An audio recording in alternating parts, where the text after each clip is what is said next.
বলছি, তৃণমূলের বর্ষীয়ান নেতা মুকুল রায় আজ প্রয়াত হয়েছেন, কি বলবেন? মুকুল রায় বর্ষীয়ান নেতা এবং উনি প্রয়াত হয়েছেন বার্ধক্যজনিত কারণে। ওনার শারীরিক একটা অসুস্থতা এবং উনি প্রথম কথা বলতে গেলে উনি ছিলেন তৃণমূলের প্রথম সারির চাণক্য। কারণ ওনার উপর ডিপেন্ড করে দলটা তৈরি হয়েছে। কারণ উনি প্রত্যেক ব্লক থেকে আরম্ভ করে প্রত্যেক জায়গা, মানে রন্ধ্রে রন্ধ্রে, মানে শিরায় শিরায় কোথায় কোন ব্যক্তি থাকতো সেটা কিন্তু উনি জানতেন। এবং তার পরিপ্রেক্ষিতে ওনাকে নিয়ে যে তৃণমূলের দলটা উঠেছিল, সেই তো উঠেছিল বলতে এখনও রাজ্যে আছে। তা সেই বর্ষীয়ান আমাদের মুকুল রায় বাবুকে প্রথমেই আমাদের আইনজীবীর তরফ থেকে আমরা প্রথমে ওনাকে শ্রদ্ধা জ্ঞাপন করছি।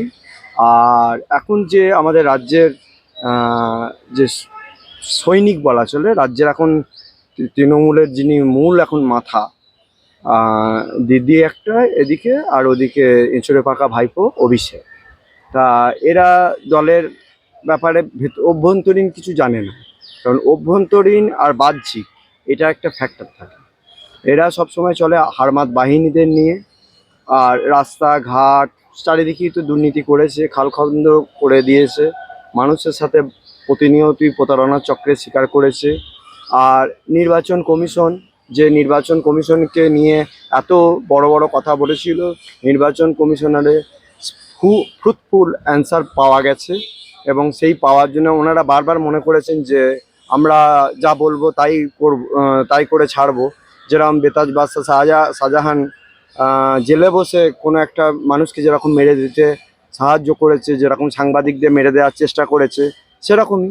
কিন্তু এতে তৃণমূল যে মনে করছে যে আমরা ফুলে ফেঁপে উঠবো আর আমরা প্রত্যেক বিধানসভায় জিতবো, এই ধারণাটা ভুল। কারণ তৃণমূল মূল সমেত, মানে গোড়া সমেত উপরে উঠে যাবে, এটা নিশ্চিত, 101% গ্যারান্টি। কারণ তৃণমূলের তৃণমূল যা দুর্নীতি করে গেছে, সেই দুর্নীতিতে পুলিশ মহল থেকে আরম্ভ করে রাজনৈতিকের মহল, যারা ওই ঝালমুড়ি থেকে চপ শিল্প থেকে ঢপ শিল্প থেকে যাই করতে গেছে, সবেতেই তাদের কাটমানি দিতে হয়েছে। আর কাটমানি দিতে দিতে দিতে দিতে তারা আজকে দিশাহারার জায়গায় পড়েছে। আমরা আগের দিনই একটা সংবাদ সাক্ষাৎকারে বলেছিলাম যে মানুষকে কিভাবে প্রতারণার চক্রে শিকার হতে হয়েছে। তা সেই স্বীকারোক্তিতে পরের দিনই পুলিশ প্রশাসন তৎপর হয়ে গিয়ে রাস্তার একটা ডিভাইডার করতে আরম্ভ হলো। কারণ সেখানে বহুত মানুষের প্রাণ চলে গেছে। কিন্তু সেই প্রাণ চলে গিয়েও দিদি কিন্তু ওই আর একটা জিনিস আপনাদের প্রথমেই বলে দিই, সামনে আসছে এপ্রিল ফুল, মানে এপ্রিল মাস। তাই এপ্রিল মাসে উনি দেবেন বলেছিলেন যুবশ্রী ভাতা। তাই এপ্রিলে মাসে ভাতা দেওয়ার আগেই উনি এপ্রিল ফুল করবেন, এটা আপনাদের আগে আমার অগ্রিম প্রেডিকশন করে বলছি। কেননা এই ভাতার লাইন দিয়ে দিতে, যুবশ্রী ভাতা, বেকারশ্রী ভাতা, মানে এইসব ভাতা দিতে গিয়ে যারা লাইনে পদপিষ্ট হয়ে মরছে তাদের জন্য কিছু দেখছেন না, এক।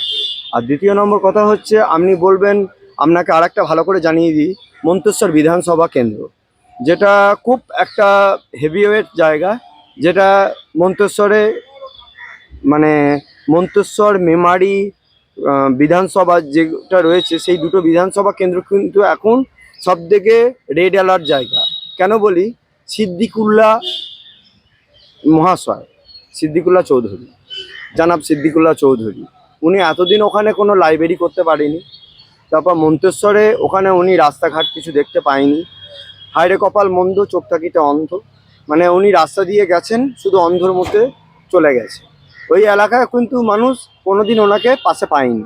এখন মেমারিরও বিধানসভার বিধায়ক যেরকম মধুসূদন ভট্টাচার্য, তার জামাই আজকে কালকে এখানেই ভর্তি হচ্ছে, তার কাছেও আমার তারও আছে সংবাদ।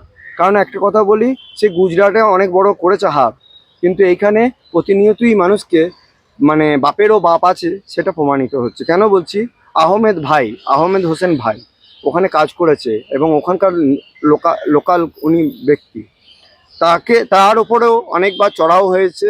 যখনই কোনো কথা বলেছেন, সেই কথা বলতে গিয়ে দেখা যাচ্ছে দলের মধ্যেই গোষ্ঠী কন্দল সৃষ্টি করেছে সিদ্দিকুল্লাহ চৌধুরী। এতদিন সেখানে কোনো বিশ্ববিদ্যালয় নিয়ে কোনো কথা ওঠেনি, কোনো সময় বলেনি যে আমি এখানে একটা ল কলেজ করব, কোনো সময় বলেনি যে আমাদের হসপিটালটা কেন এরকম করে প্রতিনিয়ত বজ্রপাত হচ্ছে, কোনো না কোনো মানে ওখানে যে হাসপাতালে পরিকাঠামো একদম দুর্বল, সেই পরিকাঠামোতে না আছে ডাক্তার, না আছে সোজা করে নার্স, প্রতিনিয়তই ট্রান্সফার করতে হয় অন্য জায়গায়। আর সেখানেতে এখন এই মুহূর্তে সিদ্দিকুল্লাহ চৌধুরী ভালো করেই বুঝে গেছেন, আমি দলের জন্য উনি এখন খুব ছোটাছুটি করছে, গাড়ি তলায় লোককেও মেরে দিলেও এখন সেটা নিয়ে কেউ উচ্চবাচ্য হচ্ছে না। আমি আপনাকে আগের দিনই একটা সাক্ষাৎকারে বলেছিলাম, গ্রন্থাগার মন্ত্রী উনি এখন মন্তেশ্বরে বিধানসভায় টিকিট পাওয়ার জন্য খুব লাফালাফি করছেন। আর এখন কোথায় এত টাকার উৎস? আর জাকাত কালেকশনের নাম করে, বিভিন্ন কালেকশনের নাম করে, ওনার নিজস্ব দলের নাম করে, উনি আগে কোন দলে ছিলেন? উনি কেতুগ্রামে ছিলেন, সেখানেও জ্বালিয়েছেন। উনি তার আগে মঙ্গলকোটের এলাকায় জ্বালিয়েছেন, কাটোয়াতে ছিলেন, কাটোয়াতে তো মানে ভুড়ি ভুড়ি ওনার নামে অভিযোগ। আর তার আগে আছে তারপরে এসছে মন্তেশ্বর বিধানসভা কেন্দ্রে উনি কোনো কাজই করেন। রাস্তাঘাটে আপনি গেলে ওখানে কুপকাত হয়ে যাবেন, কারণ রাস্তাঘাটে যারাই যায় অ্যাক্সিডেন্ট করে অর্ধেক লোক মারা যায়, কেউ ওখানে বেঁচে থাকে না। কারণ ওখানকার মানুষদের এখন অবস্থা মানে অবনতির দিকে চলে গেছে, কারণ ওখানে বিকল্প মানুষ চাই। আর বিকল্প মানুষের জায়গায় ওখানে কিন্তু আহমেদ ভাই কিন্তু অনেক উপকার সাধারণ মানুষের কাছে করেছে, এটা আমি বলবো না, 5 ফিঙ্গার ইজ নট সেম। কারণ তৃণমূলের একটা দুটো মানুষও ভালো থাকে, কিন্তু সেই একটা দুটো মানুষকে খারাপ করার জন্য চেষ্টা করা এই সিদ্দিকুল্লাহর মতন মানে মানে একদম নিকৃষ্ট কীট। কারণ এনারা মানে সব সময় ধর্মের মেরুকরণ খারাপ কথাবার্তা বলে, এবং সব সময় প্রতিনিয়ত গোষ্ঠী দ্বন্দ্ব লাগানো নাম করে। তারপর ওখানে আপনি প্রতিনিয়ত মানুষকে বলেছিল ভিআরপি কর্মীদের মাইনে বাড়িয়ে দেবো, সে মাইনে তো দেয়নি। আশাকর্মীর মাইনে দেবে, তাও দেয়নি। ভিআরপির যারা খাতার পর খাতা চোতা লিখিয়ে গেছে, এবং এসআইআরে বিএলও যারা ছিল তাদেরকে নিয়েও কিরমভাবে ওরা ব্ল্যাকমেল করেছে। সে আপনারা নির্বাচন কমিশনারে গাড়ি গেছিলো, ওখানে যারা সাংবাদিক ছিল, সাংবাদিকদের ওপর রিপাবলিক বাংলা, TV9 প্রত্যেক ইয়ের ওপরই হামলা চালিয়েছিল কারা? ওই সিদ্দিকুল্লাহ মদতপুষ্ট হারমাত বাহিনীরা। আর ওখানে কোনো কিছুই উন্নয়ন হয়নি। উন্নয়ন কাকে বলে? উন্নয়নে পাঁচালি শুনিয়ে কি উন্নয়ন চলে? উন্নয়নে কি কোনো কথাই বলে না ওখানে। উন্নয়নের নাম করে ওরা শুধু কাটমানি খেয়ে পকেটে ঢুকিয়ে রেখে দিয়েছে, প্রথম কথা। আর দ্বিতীয় নম্বর, আপনার সব থেকে বুঝতে হবে আজকের রাজ্য সরকার কোষাগার ভর্তি করার জন্য এই রাস্তায় রাস্তায় যে পরিমাণ পুলিশদেরকে দলদাসে তৈরি করে দিয়েছে। পুলিশদের পরিবারগুলো কত কষ্টের মানে যন্ত্রণা, তারা আজকে প্রতিনিয়ত, এই কিছুক্ষণ আগেও আমাকে হাইকোর্টের একজন বর্ষিয়ান আইনজীবী এবং তার কাছে SP, SDPO, DM মানে জেলা শাসক প্রতিনিয়তই তাদের সাথে মানে কথোপকথন হচ্ছে। বলছে এই রাজ্য সরকার যা উৎপাত করে যাচ্ছে, এবার উৎখাত করা দরকার। কারণ এই উৎখাত না করলে বাংলায় নতুন করে গড়ে উঠবে বিজেপির সরকার। কারণ প্রতিনিয়তই DM এর নামে অ্যালিগেশন, SPর নামে, DG, IG প্রত্যেকের নামে শুধু অ্যালিগেশন দেওয়াটাই দিদির মূল কাজ। আর এঁচড়ে পাকা ভাইপো তার নিজের টাকা কড়ি সরিয়ে রেখে দিয়েছে, আর টালির চাল দেখাচ্ছে। আর টালির চাল দেখিয়ে বলছে কিছুই নেই। কিন্তু ওনার ওই আমি একটা কথা বলে দিচ্ছি, ভবানীপুর কেন্দ্রে উনি তো হারবেন। আর উনি যতটা 26 মানে উনি যতগুলো 294টা যদি সিটে দাঁড়ায়, 294টা সিটের মধ্যে উনি 60-70টা সিট পাবে কিনা আদৌ সন্দেহ আছে। কারণ এখানে যত কটা দল আছে মিনিমাম 11-12টা দল আছে, সেই 11-12টা দল ভোট কাটাকাটি হবে। আর ওই প্রতিকুর রহমান প্রতীকবাবু, তা ওনাকে 25 কোটি টাকার ফ্ল্যাট দিয়েছে, আবার ওনাকে একটা বিলাসবহুল বাংলোতে গিয়ে ওনাকে অফার করেছে। উনি ভাবছেন যে এই অফার করে ওনাকে একটাকে দলে টেনে আনতে পারবে, তাই বলে কি প্রত্যেক মানুষই কি বিকিয়ে যাবে? প্রতিকুর রহমানও পরে বুঝতে পারবে আমাকে এই টাকা দিয়ে প্রলোভন দিয়ে চোরে পাকা ভাইপো আমাকে দলে এনেছে যাতে CPM দলটাকে ভেঙে দেওয়ার জন্য।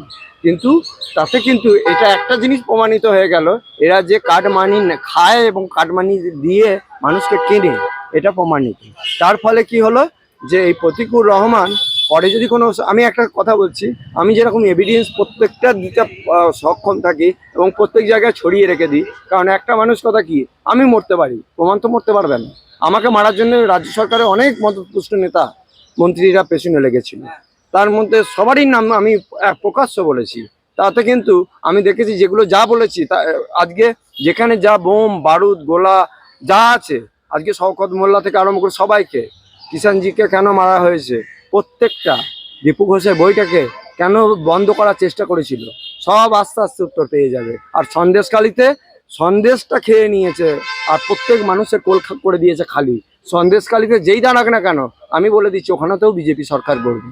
আর একটা কথা বলে দিই, বসিরহাটেতে মিমি চক্রবর্তী যেভাবে নোংরামো করেছে, তার ফলও কিন্তু এই ব্যালট বক্সে বা ইভিএমেতে পড়বে।